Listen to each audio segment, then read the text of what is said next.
테슬라 실적 발표가 일어났습니다. 전기자동차 판매 후 사상 최대 수익을 기록했습니다. 하지만 테슬라가 왜 떨어지는지에 대해서 알아보도록 하겠습니다. 테슬라 실적 발표, 그 다음 핵심 이슈, 그 다음에 추가 Q&A에 대한 답변 알려드리도록 하겠습니다. 추가로 CCIV가 12%나 급상승했는데요. 그 이유까지 마지막에 알아보도록 하겠습니다. 결론부터 말씀드리자면 테슬라는 EPS는 상했지만 매출은 기대치를 하회하는 모습을 보여줬습니다. 하지만 전반적으로 테슬라의 매출과 EPS는 상승하는 모습들을 보여주고 있습니다. 한마디로 우상향인데요. 핵심 내용들을 알아보도록 하겠습니다. 역사상 가장 큰 수익을 기록하고 있습니다. 보시는 것처럼 테슬라의 실적 발표 문서를 가지고 왔는데요. 이 YOY 측면을 보시게 되면 지속적으로 다 상승하는 모습들을 보여주고 있는데요. 이 레비뉴 측면에서도 74%나 상승했고요.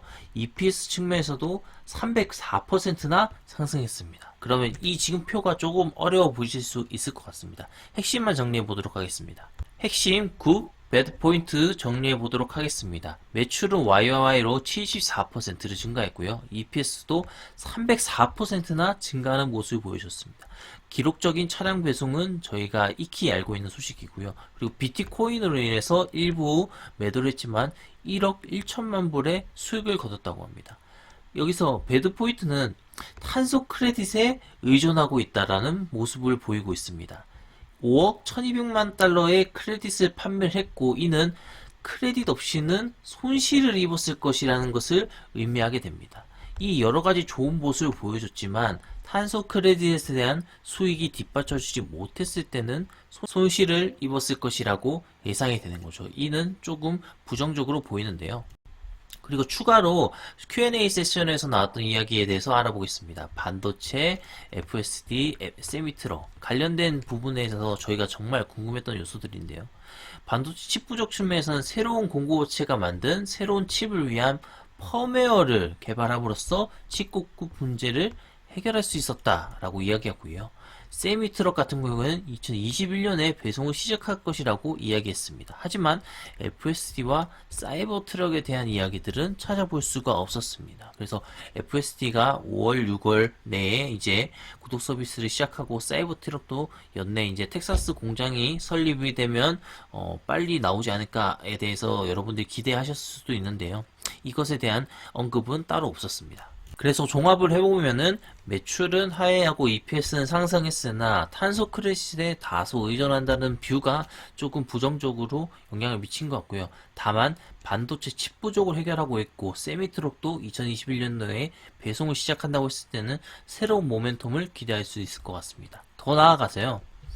중국의 위험이 또 악영향으로 미치는 것 같습니다. 보시는 것처럼 상하이 모터쇼에서 이분이 테슬라의 차량 위에 올라가서 시위를 하는 모습들을 보여주고 있는데요. 이처럼 중국에서의 테슬라 매출이 상당 부분 차지하고 있는데 반정서 이런 우려가 시선이 적용되는 것 같고요. 말씀드린 것처럼 나이키 같은 경우에도 중국에서 화형시를 당하는 등 중국은 조금 극박 과격한 그런 행동들을 보이고 있기 때문에 위험에 직면해 있다라고 보고 있습니다. 하지만 향후 그러한 것들이 희석될 전망이 보여주고 있습니다. 모건 스탠리의 아담 조나스라는 애널리스트는 지난 금요일에 중국의 반 테슬라 정서에 직면해 있다고 이야기하고 있습니다. 중국이 오늘날 테슬라의 수익의 대부분을 차지하고 있기 때문에 우려가 된다라고 밝혔습니다. 하지만 향후 10년 동안 중국 국내 시장에서 테슬라 입지가 현지 플레이어들을 장려하는 정책을 통해서 시간이 지남에 따라 상당히 희석될 수 있다라고 전망하고 있습니다. 테슬라에 대한 지금 반정서가 향후에는 희석될 전망이고 중국 내부에서 이 테슬라의 판매가 호전적으로 기록되지 않을까 그렇게 예상이 됩니다.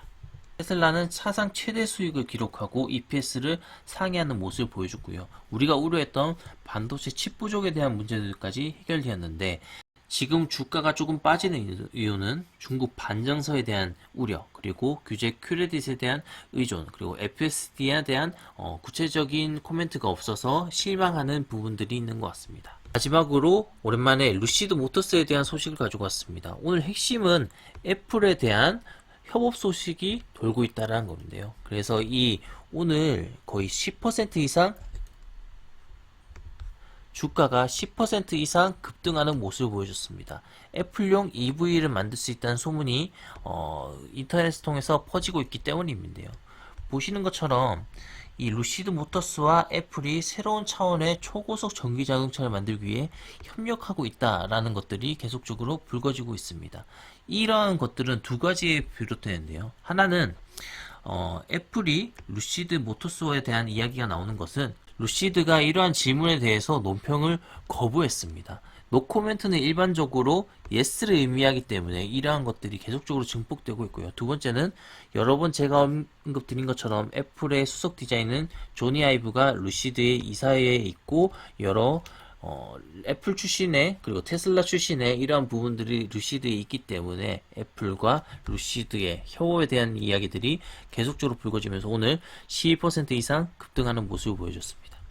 이처럼 오늘 테슬라와 루시드 소식을 가지고 왔습니다. 추가적인 정보가 있으면 영상을 찍어서 여러분들에게 전달드리도록 하겠습니다. 감사합니다.